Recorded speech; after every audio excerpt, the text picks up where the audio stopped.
Alrighty, good evening, everyone, and thank you so much for joining the fourth annual Delaware County Sustainability Conference. My name is Becca Yurkovich, and I'm the County Sustainability Officer for Delaware County. And I'll be serving as the host this evening and providing important information to ensure that your experience, both in tonight's session as well as throughout the week, leaves you feeling both informed and inspired. First, to start off with some housekeeping items, this session is going to take place in a Zoom webinar format, meaning participants will remain off camera throughout the duration of the session. Questions are encouraged and will be answered following the presentation. To ask a question, you may either type in the Q&A box found at the bottom of your screen or by clicking the Raise a Hand button if you would like to ask your question out loud. Questions will be answered in the order in which they are received, or if we're seeing multiple questions of a similar nature, we'll bump those to the front. We will do our best to ensure that all questions have been answered. However, we will be ending the session at the top of the hour. Now, to kick off our session, I'm very excited to introduce my friend and colleague and counterpart from Chester County, Rachael Griffith, who will share her presentation, Sustainable Homeowners Associations. Homeowners associations tout several benefits, including property maintenance value or maintaining property values, providing amenities, and fostering communities, while also preserving space through managed common areas. However, many of our community members are finding that their local HOA may serve as a barrier for more sustainable living, whether that's through the prohibition of clotheslines or solar panels, or through strict property maintenance codes. Rachel's going to share more about this important topic and how we can shift to a more sustainable mindset in our HOAs. So Rachael Griffith is the Sustainability Director of the Chester County Planning Commission, and she provides leadership and coordination between county departments, municipalities, and a host of community partners to implement the county's Climate Action Plan. She oversees the work of the Planning Commission's Sustainability Division and coordinates the activities of the county's Environmental and Energy Advisory Board. Prior to serving in this role, she worked as Chester County Planning Commission's Trails and Open Space Planner since 2016, where she led a number of regional trail feasibility studies and active transportation plans. Rachael is a registered landscape architect and a certified planner. She holds a master's degree in public administration from the University of Pennsylvania and a BS in landscape architecture from Temple University. So without further ado, I'm happy to welcome Rachael Griffith. Thanks, Becca, and thanks so much for inviting me to be an interloper in Delaware County's Sustainability Conference, which we in Chester County are big admirers of, and so much so that we created our own conference in its image. So thanks for providing leadership on that, Becca. So I'm here, as Becca said, to talk to you about our Sustainable HOAs initiative that we've been working on here. I'm going to say since 2022 or 2023. And I'll sort of talk about the journey that we're on because we don't really know where it's going to end. We're just sort of following where the input we get and where the resources that exist take us. So I'll share about the journey and different ways that you can connect with this work because it is definitely applicable outside of Chester County, really anywhere in Pennsylvania. So I'm hoping to find out a little bit about who is here this evening and who's interested in this topic. So Becca is going to launch a poll. And if you could answer just question 1 right now, and select any of those choices that apply to you. So you may be a resident of a community with an HOA or a board member, or maybe you work for a management company that provides services to HOAs. Maybe you're several of those. Maybe you're a municipal official, whether you're on a environmental advisory council or an elected official, municipal staff. So once we've gotten a good number of responses, we can close the poll.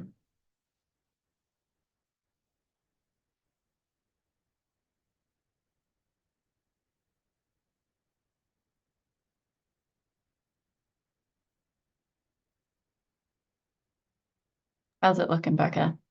Looks like no one else is responding. Can you see the results, Rachel? Um, Let me see.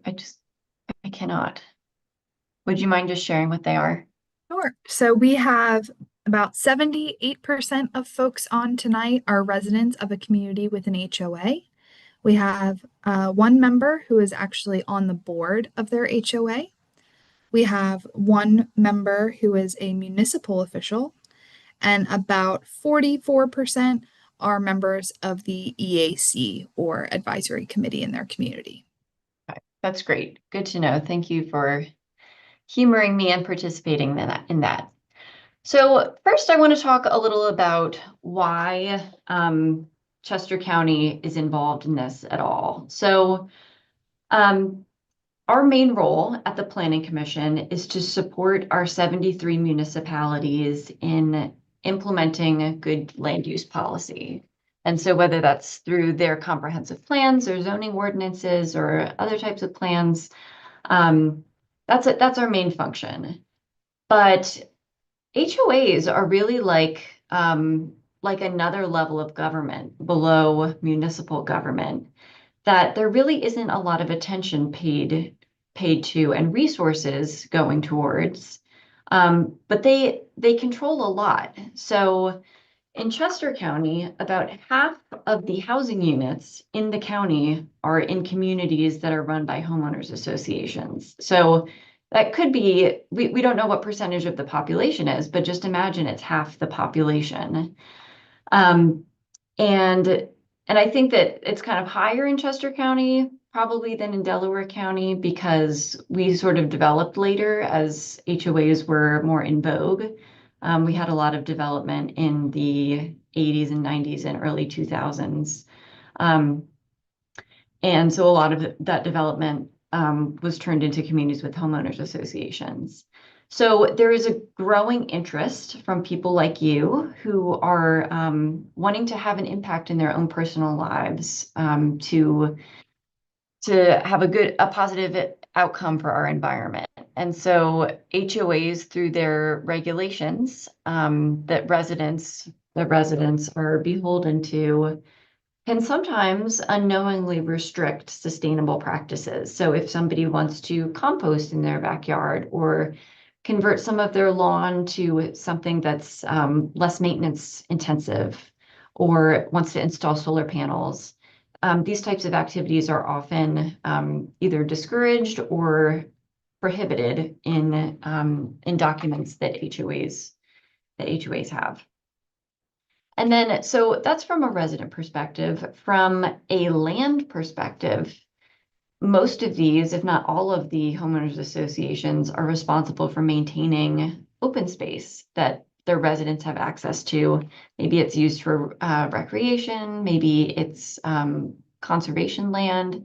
It's typically the land that has the most sensitive natural resources on the site that's not developable, that is used as common open space. And when you put all that land together from all of our HOAs, it's about 19,000 acres, which, putting it into Delco terms, is about the size of Haverford, Radnor, and Concord townships combined. So it's a lot of land. And so from the Planning Commission's perspective, we're also very concerned about how land is managed. And we've got some policy documents at the county level that talk about land preservation and the importance of stewarding that preserved land, and stewarding our natural resources for improved water quality and habitat value. And then we also have a climate action plan that is a greenhouse gas reduction plan. And so we want residents to be able to install solar panels if they want to. We want land to be managed in less carbon intensive ways. So if 100 acres of lawn is being mowed and not really used, could that be converted into something else? Additionally, from a carbon sequestration perspective, there's a lot of trees on this open space, and healthier woodlands and healthier meadows that are stewarded and well-maintained actually have a much higher carbon sequestration value and carbon storage value than kind of a lot of the woodlands that are typical in our area, that are dominated by invasive species and trees that are declining in health. So there's a lot of county policy that backs up this work that we're doing too. So I talked about us being on a journey, and the first step on this journey was really to figure out, is anyone already doing this? So we don't need to be involved if there's already some organization that's helping HOAs with reducing barriers to resident sustainability and operationally for their own stewardship of their lands, and buildings too, helping them with sustainability for operations. And so what we found was that the Community Associations Institute that is in our area is very interested in this topic. They're not currently working on it, but they're supportive of the work that we do. So we found out that they exist and that they do provide educational resources to both HOAs and the management companies that HOAs contract with. So they've been a great contact and partner.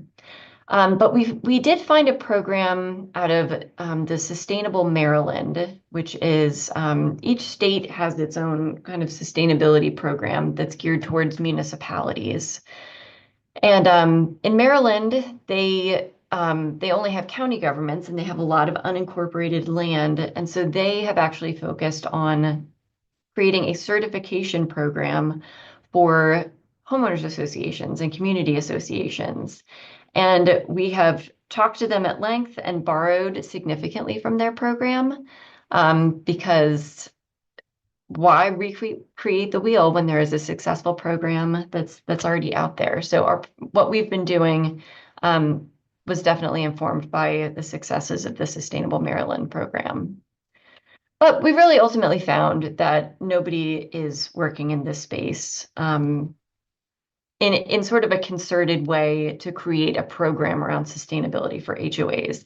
There are certainly lots of organizations that support this type of work in HOAs, including the watershed organizations in our area.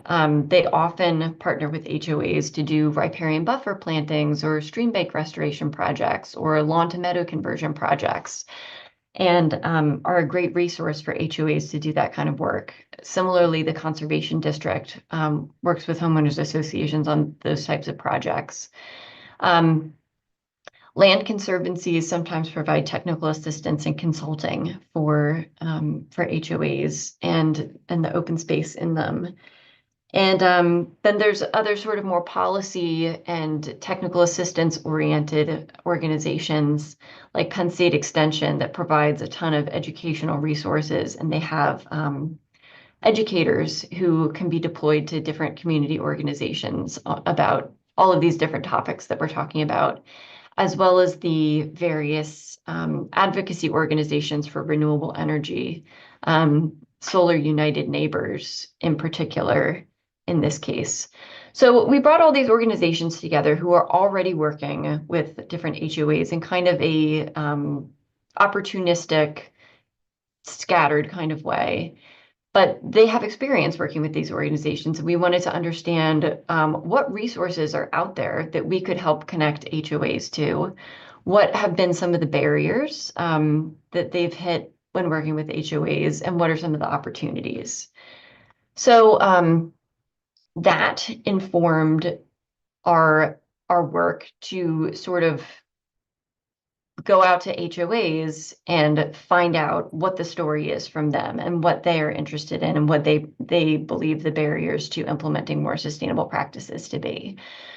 So in figuring out, is this something we should be working on? Is there a there? Is our anecdotal evidence that residents of HOAs are interested in sustainability practices, but are sometimes thwarted by the regulations that HOAs impose? And similarly, are HOAs interested in stewarding their open spaces in more ecologically friendly ways? We wanted to understand from the HOAs what their perceptions are. So we issued 2 different surveys, one to any resident of HOAs and one to just the board members of HOAs. And we did not have great contacts when we put this survey out. And so we really relied on these partner organizations that we were working with and just our own social media at the county to put this out. And we actually got a really good response because HOAs are people's homes. It's where we live. And a lot of people have big feelings about things that go on. So it could be that our survey attracted the people with big feelings about their HOAs. So that sort of needs to be taken with a grain of salt. But we really did get a pretty wide range of responses, which I will share with you the highlights of because I think it's pretty interesting. So firstly, our survey that was just taken by the board members of HOAs. We had 113 people submit responses from 81 different community associations from various different community types in terms of the housing units. We asked about their governance. So we asked if they have a board of directors. I'm surprised that wasn't 100%. We asked if meetings are open to residents, and I was sort of surprised that only 55% of the respondents said their meetings were open to residents. So we also wondered if there was some kind of mechanism in place where people who were interested in sustainability topics could volunteer with the HOA to bring in some technical assistance, to do some communication to residents about these topics, but really to get something done and to take on some of these projects. And 62% of the respondents did have some kind of committee in place already. We wanted to know who their property management service provider was. 73% of the respondents do contract with a professional property management company, but a lot of the small ones do not and are sort of doing everything themselves, which can also be a big barrier for a volunteer-led organization. We asked about their annual budget to understand what kind of funding they were working with. And as you would expect, the funding, the budget was directly related to the number of units. And so the bigger developments have the bigger budgets, but it's still not a huge budget if you're talking about a big capital improvement kind of project that needs to get done. And their main budget line items were for landscaping and maintenance. We asked about their biggest concerns, and as you might expect, funding was the number one by far. Being the rising costs of everything and being able to get done just the bare bones requirements within their budget without having to raise dues, and just how much everything costs these days. The second biggest concern was maintaining their stormwater systems. So it's a fairly complicated thing from sort of just like a technical understanding perspective that we delegate to resident volunteers who may not be engineers. And so just meeting the inspection requirements, and if something goes wrong, knowing what to do about that, and having the funding in place to be able to do that required maintenance, and even having the know-how to know when something is going wrong. Or when your infrastructure is not functioning properly, can be a barrier. Also, other concerns were maintaining open space and the landscaping practices their landscapers were using, lack of volunteers and homeowner involvement, and lack of compliance with the rules. So we asked what sustainable practices they were interested in potentially implementing or learning more about. And the numbers on the side, I believe, are the number of respondents who selected each one of these things, and they could pick a couple. So the top 5 were learning more about landscaping companies who specialize in sustainable landscape management. And you'll see this is consistent with what the residents said too. Landscaping with native plants, stormwater management, infrastructure improvements, using more environmentally friendly chemicals, including de-icers, fertilizers, and pesticides. That kind of goes along with the sustainable landscaping companies. and adopting guidelines for rooftop solar panels. So then we asked what the barriers were to implementing these practices. So why aren't they doing them already? And the number one reason, as you might expect, was funding. Followed by volunteer capacity, feeling like they just didn't have enough people who were engaged and willing to take these things on. They also felt like they would get pushback from residents. And when asked to approve a capital expenditure, some HOAs have a pretty high threshold for what percentage of residents have to approve it. And without the education in place for some of these newer practices, like a lawn to meadow conversion, maybe they felt like there would be pushback from residents and just having enough time. We also feel like municipalities have a lot to bring to the table in terms of providing some guidance to HOAs for some of these more technical topics like stormwater management, but also because HOAs are not an eligible entity to receive a lot of the funding sources that are available, and municipalities are. We think that connecting HOAs better to their municipality could be of benefit. And only about half of the HOAs reported that they have regular communication with their municipality. So here's the findings from the survey for residents.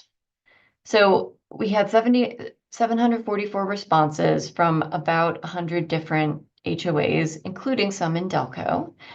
And we first asked about how do they feel about the rules, the HOA rules. And through our anecdotal experience, we were hearing that people weren't happy with the rules and they were way too strict. But the responses were much more nuanced than that.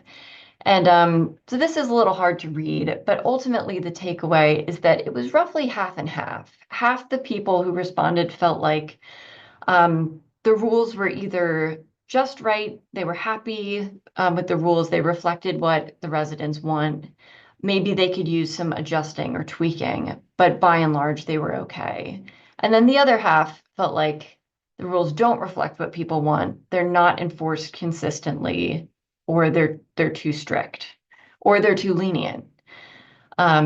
So we thought that was pretty interesting. We also asked residents about their biggest concerns related to their HOAs, and they were primarily concerned with their dues going up. They were feeling crunched in all different areas, and the cost of dues rising was of concern.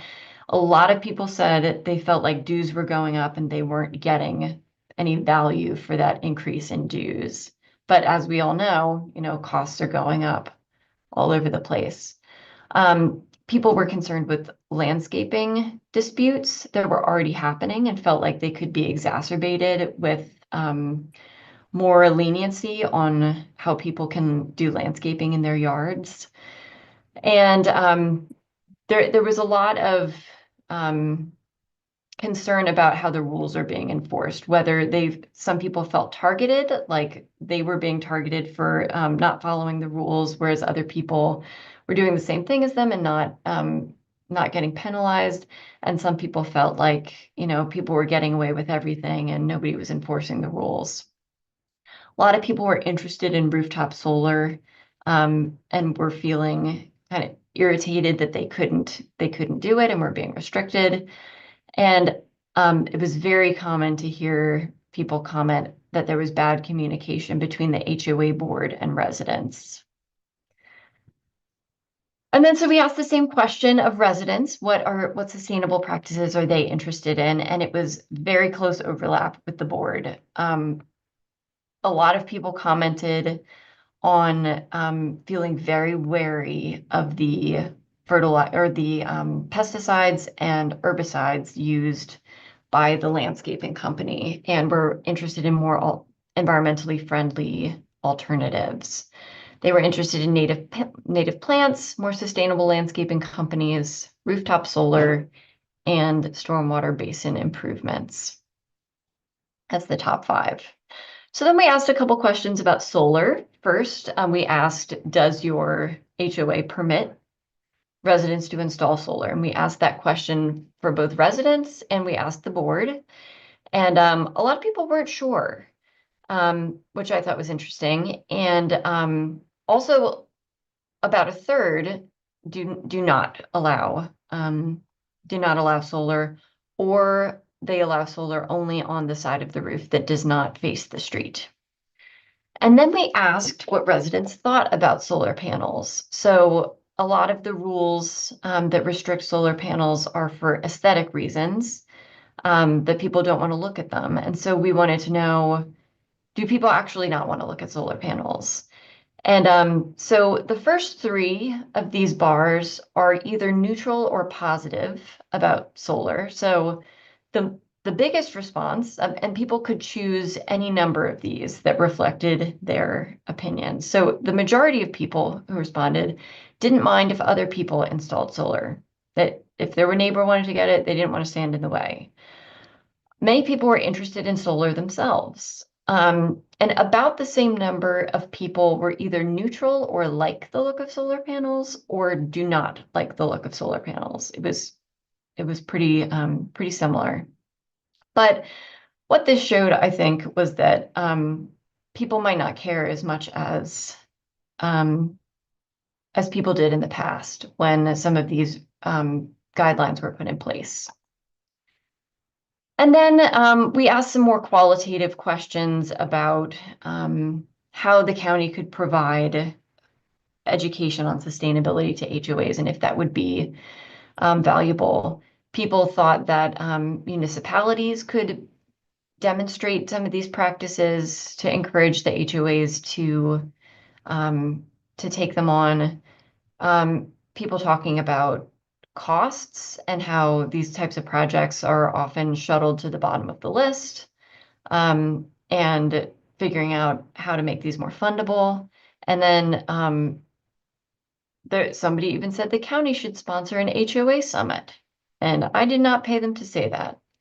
But so then we took what we heard in the survey, we took what we heard from our partners, and we created some online resources because that was sort of the low-hanging fruit that we could fairly easily do. And so we developed a web page with some resources. This is the QR code if you are interested. And again, this information is definitely not just applicable to Chester County, but we created a information page on each one of these topics. And for each page, it's just some basic information. This is just sort of a snapshot of what kind of stuff is on the page. That this one's for stormwater management. There's just a little paragraph about what it is. If there are any grants that are available, either directly to HOAs or for HOAs to partner with some other organization. If they do require an HOA to partner, we included some potential partner organizations that would work with an HOA on something like that. And then we provided some locally relevant resources, just a very curated short list of places people could go for more information. So that kind of information exists for all of those topics. So then we really wanted to create some community around this topic and to really kind of establish the county as the point of contact. So because we have connections with all these other organizations who are out there doing this work and providing resources, we wanted to be the point of contact to both maintain a contact list of HOAs so we would be able to share resources in the future, and to be able to field questions and point people to the right resources, whether it's an organization, a piece of information, or a funding opportunity. And so last year we hosted a sustainability summit for HOAs, which was a really great event. We had about 200 people there, and we had some very relevant experts who were doing a lot of the work that HOAs are concerned about. And we also had some HOA representatives talking about their sustainability projects and their whether it was success or trials and tribulations. We shared it all. And so that sort of led into more topical discussions. That was kind of a higher level view of sustainability issues. And then we polled people about what the topics were that they wanted to learn more about. And we picked the top three, which were sustainable landscaping, tree and woodland care, and stormwater management. And we brought in experts to field HOA specific questions about their properties and the issues they were facing related to those topics.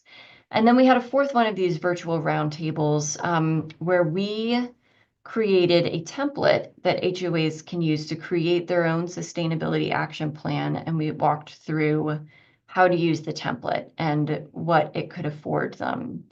And so I am going to walk you through the template right now, because once again, this is not just specific to Chester County. So the overall idea is that, which we took from the University of Maryland Sustainable Maryland program, that if you've got a plan that's vetted by your board, you've got your marching orders, and you can create a plan that's specific to your community, that's achievable, and that would create meaningful action. And this will look different everywhere, but so we've created this very, very customizable plan that we hope any HOA would be able to do. So it's a Word document, and all of this can be changed. You can put in your own picture. This is the title page. You can put in your own picture. You can take out Chester County and put in Delaware County. And so these are the different sections that are in there now. And so for each of these sections, there's a whole bunch of different actions. There's a whole menu of actions. And so maybe your community is most interested in stormwater management, solar power, and energy efficiency. And that's really all you have the bandwidth to take on. You could just delete out the rest of these, and your plan would be introduction, governance, organization, and communication, because we recommend that everybody keep that chapter in because it's so foundational to being able to get stuff done. And these two chapters, and then everything else would go away. Just as an example. Or if you were incredibly ambitious and want to take on all the chapters, then you could take on all the chapters.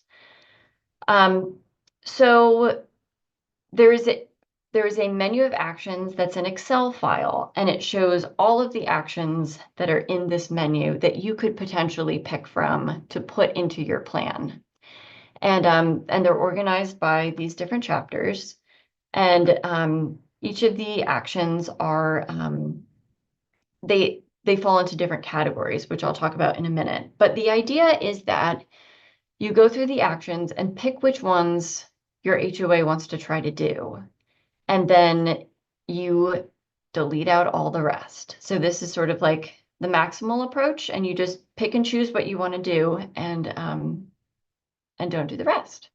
So this is an example of one of the actions that's in the organization, governance, and communication section. I think this chapter is the most important because communication is key. Anytime you're trying to create change or do things differently, there's got to be an education process. There's got to be clear lines of communication. And there has to be an entity, whether it's the board or a committee that's been specifically set up for this purpose, who's really the point on implementing the things that are in this plan. They have the capacity to do it. They have the interest in doing it. And they're willing to work with the board on getting things done and to make connections with partners to get things done. So sample action, but I think once again that all of the actions in this chapter are kind of key to the success of the plan. And this is all things that we've learned from the Sustainable Maryland program. So establishing a green team for your neighborhood. So this green team, maybe your board doesn't want to call it a green team. Maybe they want to call it a property committee. Maybe they want to call it a resident engagement committee. It's really all about what kinds of actions are most appropriate for your committee to take on. A lot of boards would pass a resolution establishing this committee and talking about what the responsibilities are of this committee. And we're planning on creating a sample resolution for that And that's one of many sample resources that we are currently working on. And so we'll have a library of sample resources that you could kind of just take and use in your plan. And so some of these, we have potential partners, potential resources, and implementation notes, and you can just add in your own notes and customize it however you want and make this action your own. Some additional actions in this chapter are conducting a resident survey to understand what people are interested in, ensuring that your board meetings are open and advertised to all residents so that people can be engaged, and holding annual meetings that solicit input from residents and aren't just, a checkbox to vote for the board members for the year.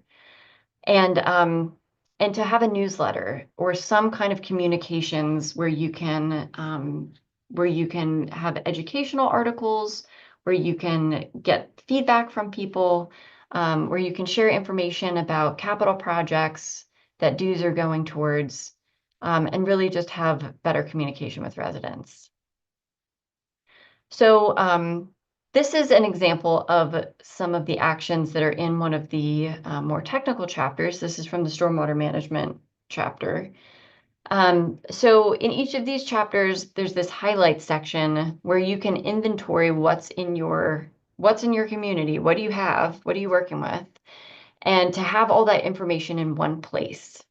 A lot of people, a lot of HOAs, if they've got a maintenance plan, not everybody knows where it is, or if they've got maintenance plan for their stormwater infrastructure, not everybody knows where that is. So sort of like getting all that information in one place can add some value to this plan. The actions for these more implementation-focused chapters fall into 4 different categories: governance and information, resident engagement, connections and partnerships, and taking action. And they all have different levels of financial commitment that would be required, levels of knowledge that would be needed, and levels of time that these actions would take. Some whether it's a green team or an engagement committee, would have different responsibilities. And so if, say, the green team is only empowered with resident engagement, there would be actions in the plan that would relate to the things that they could implement. Or conversely, if it were more of a property maintenance committee, that there might be more actions related to partnerships and taking action, which is really capital projects. So these are some of the sample actions, and I put just a little indication of how much time, money, and expertise each would take. So determine whether your development has an operations and maintenance plan for its stormwater infrastructure, and if it does, locate the plan and ensure all members of the HOA's board and management company have a copy of the plan. So that's sort of just an easy research project. You could find it with your municipality and just send an email with this as an attachment, and you can check that off. This one would be a little bit more difficult, but still pretty doable for a lot of HOAs, especially if there were a high school or college student in your community that had this kind of expertise. Design and install informational signage near your existing stormwater infrastructure to talk about its purpose and how it supports natural systems and wildlife. This is especially important if you've got more naturalized systems, maybe that people are complaining about how they look. If you've got some signage that talks about how different bird species live there, or having trees in the stormwater basin helps absorb more stormwater. That kind of education, just when people are casually walking by, can go a long way. And then one that would have a bigger price tag and take more time and expertise is doing an actual stormwater infrastructure retrofit or improvement project to make sure that it's functioning properly. So there's sort of something, the plan is designed for there to be something in there for everyone. So now that I've sort of walked through what's in the plan, I'm curious, especially for those of you who live in HOAs Is this something that you could see your community association taking on independently or mostly independently, creating this plan? So this is just question number 2 right now. So if you could select one of those responses, I'm very curious to hear what you think, because we are in the very beginning stages of kind of trying to get this out there.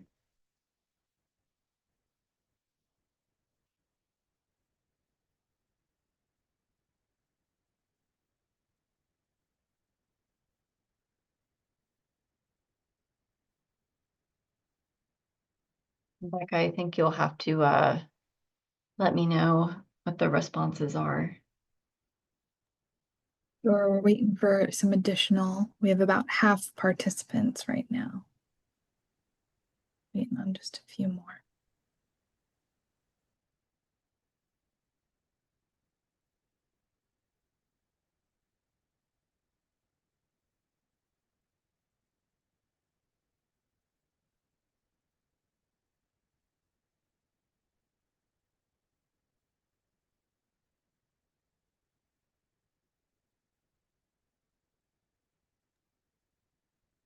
A couple folks haven't answered, but we can go ahead and share those results anyway. Okay, now I can see the results. I'm not sure if everyone else can see the results, but it looks like some people aren't sure, would need to know more information probably. And then the other results were kind of sprinkled here and there. So I think the jury's still out on this, and it's still out for me too, so I'm not surprised. So here's what we're doing with this action plan template. So again, our thought is that there could be a lot of value in connecting HOAs with their municipality. And a way we were thinking of doing that is by working with municipal environmental advisory councils for those municipalities that have one, to sort of have them serve as free technical assistance to HOAs in their municipality to create this plan. And so we're working with a couple municipalities in Chester County to see how this goes. And everybody comes at it from a different angle, so there's a lot of different ways that that could be done. We're also developing a shortened version of the plan template for HOAs that are really just getting started with thinking about these topics, to just have a more targeted list of here are some things that you should do as first steps. And one of those first steps is to do a sustainability audit of your bylaws and rules and restrictions documents, to identify sort of what are the different levers that the HOA has to control of the availability of sustainable practices to residents, and how are you doing on those different metrics, and is there anything that you could do just by changing your operations and your governance without costing any money to have an impact on sustainability. So that's kind of going on right now. In the future, we've really identified that, especially for the more expensive projects, unlocking funding that's available to nonprofits and municipalities to also be open to homeowners associations and community associations is going to be really important in getting some of these projects done. And if that's not able to happen, creating some system by which municipalities or other nonprofits can partner with HOAs more easily, creating more of a system around that, and making that accessible to more HOAs to get these projects to happen. But ultimately, I think we all hear that there's a narrative that's been around for a long time now, maybe more than ever, that what we do at home matters, and that we can have an impact just by acting in an environmentally friendly way in our own lives. And people want to have that personal impact. And there is a lot more interest in having that personal impact. And while there's still that interest, I think this tension between residents and HOA rules is going to persist. And so taking this issue on at the county level, I think has provided more weight to the issue in a way that a resident going to their HOA board with a request to make their home look like this is it just provides a little bit more gravitas. And also, there are so many policies, both at the county, regional, and state level, that this type of work aligns with, that there really is a lot of justification for doing this kind of work. So, like I said, this is a journey. We're not sure where it will end, but we are really committed to forging some kind of pathway by which HOAs can increase their sustainability through their own operations and allow residents to do more sustainable actions in their own lives and create more of a system around that HOAs can participate in. So that is what I have prepared, and I'm happy to take any questions. Well, thank you so much, Rachel, for sharing not only this important information tonight, but also thank you so much for making this replicable in that it's something that residents of Delaware County or Montgomery County or beyond can also snag as a tool when tackling their HOA systems. So as a reminder for question and answer, feel free to type something in the Q&A box, or if you would prefer to ask your question aloud, please just raise a hand. And while people are furiously typing, I guess one question I had is what prompted this to become a priority within your office? I think it was the climate action plan. The climate action plan, but also more of an emphasis on stewardship. We have a lot of preserved open space in Chester County, and of the amount of preserved open space, we count Homeowners Association open space as a part of that. And just finding how important it is, how important stewardship is related to the efficiency of land to be able to provide ecological services, particularly related to water quality, carbon sequestration, and storage. We're really trying to shift an emphasis onto how to steward open space lands more efficiently. And so I think coming at it from that perspective and just thinking about the sheer amount of land that HOAs operate. And also, we get calls from HOAs, and we were getting a lot of calls about dead ash trees. And with the emerald ash borer, huge die-off of ash trees, HOAs were concerned about safety issues. They were concerned about the aesthetics of their forest that was half dead. And there's really not many resources out there to do anything about it. You can hire a consulting arborist to walk around and give you a tree plan, which ones to cut down, which ones to leave in place, what to replace them with, but that also costs money. And so, there's a lot of these issues, environmental issues that are hitting, including stormwater issues. Like I said, a lot of our communities were built in the 1990s, 2000s. They're getting to their stormwater management systems are getting to their useful life expectancy. And some HOAs haven't budgeted for those tens of thousands of dollars, maybe $100,000 to that of investment that needs to happen. And so a lot of this is sort of happening at once. And so we're trying to do what we can as the county with our sort of limited scope and resources to meet the need. Thank you. We also have a question of if you would be willing to share your presentation slides tonight. Absolutely, sure. And I think my contact information is on the first slide, so anybody is welcome to reach out to me.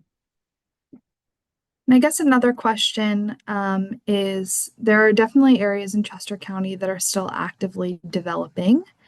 Has there been any thought or consideration of doing outreach kind of ahead while bylaws are being drafted in developing communities? Yes, that's a really good question. And I we are interested in developing some like a template for bylaws that could be shared with the developers, with municipalities, and could just sort of be sprinkled far and wide. There is such a a wide range in what's in these documents, depending on what kind of community it is, how many units there are, the location, and also operations and maintenance plans. There could be more guidance to municipalities when they're reviewing those and maintenance plans. Like, what should you be looking for, and what's a good way to maintain these systems and what's not?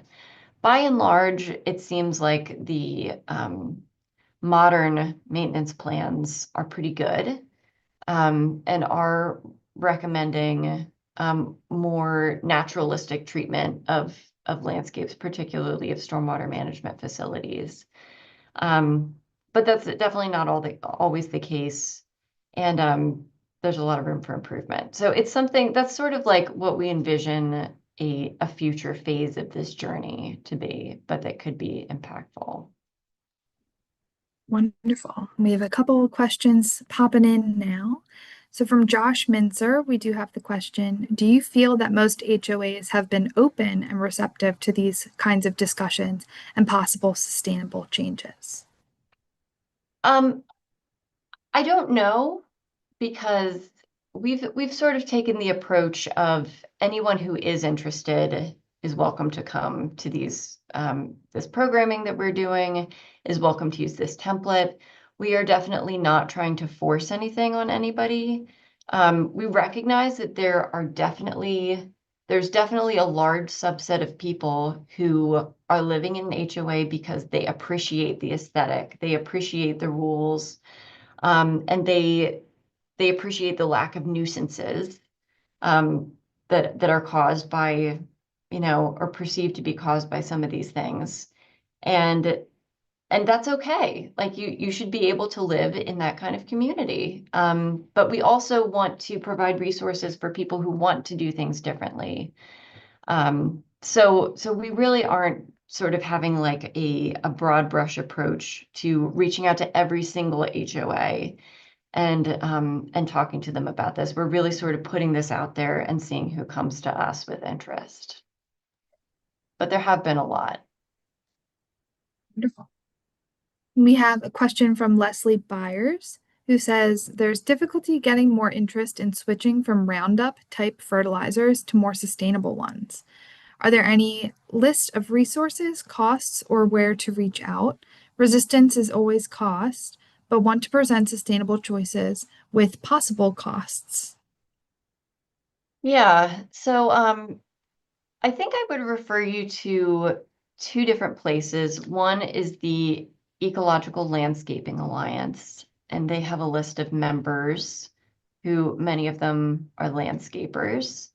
And there's also a Chesapeake Bay Landscape Management Certification Program that landscaping companies can undergo and get certified in.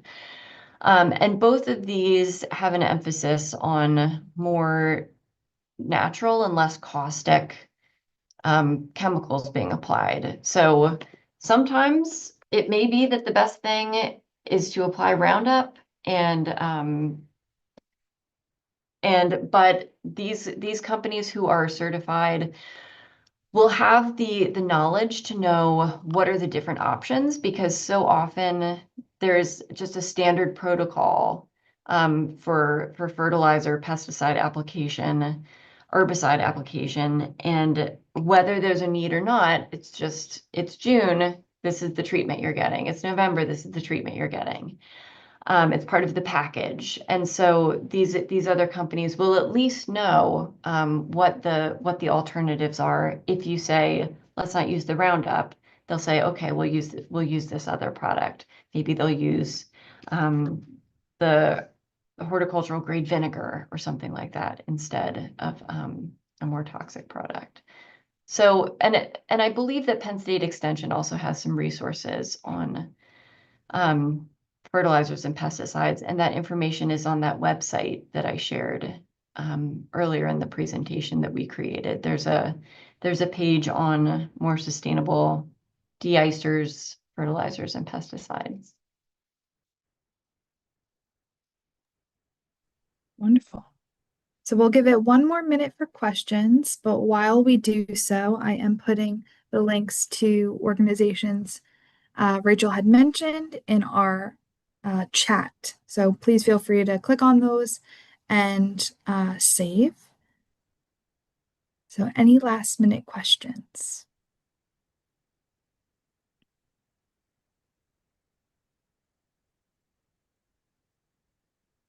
Feel free to type those in, but while we're wrapping up here, I just want to thank you, Rachael, again so much for sharing your expertise and your time this evening with your neighbors over here in Delco. Following the close of the session, to all of our participants, there will be a form or requesting your feedback to provide any comments or your feedback again following today's session. The next session in the 4th Annual Sustainability Conference is Communication Strategies for Stewardship, Building a Plan That Works, and that'll be hosted tomorrow morning at 10 o'clock a.m.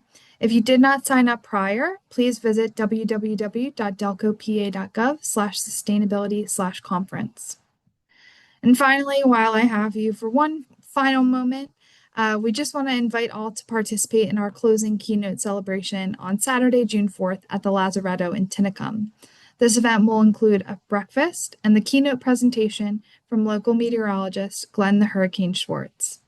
This will also be followed by an EV Expo, networking with more than 30 local organizations, and museum tours of the historic Lazaretto Quarantine Station.